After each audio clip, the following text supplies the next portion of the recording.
You can be that. You can be the Trumps. You can be the Elons of this world. Not realizing you going back to the Sha'Carri race. You're not the one in the back. They are. You're the one in the front that's been given the head start because you don't have what they have. But as soon as that gun goes off and the race starts, you're going to get walked down and passed on the way to the finish line. Every time. Every single time. Because you don't have what they have.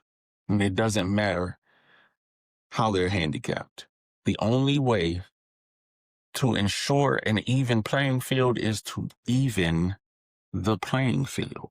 Give people a chance, a real chance.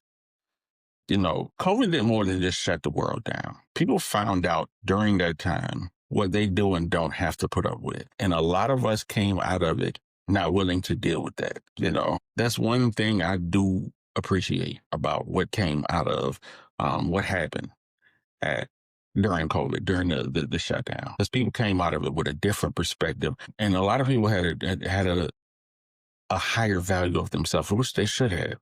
Businesses still haven't figured out how to work around that. So all them people have to do is like, why am I going to go bust my tail here for this amount of money? And I can make more than that sitting at home.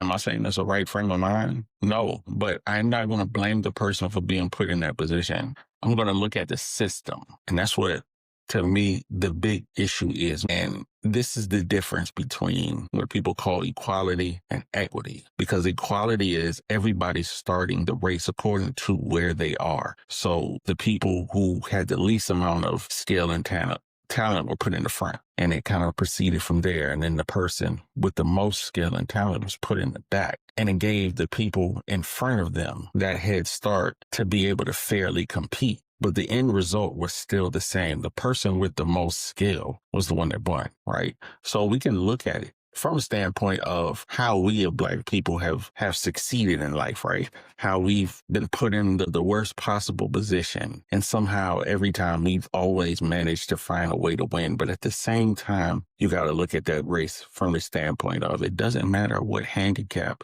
you give the person that has the most power, they're always going to find a way to win. So the only true way to have an even race is for everyone to start off even.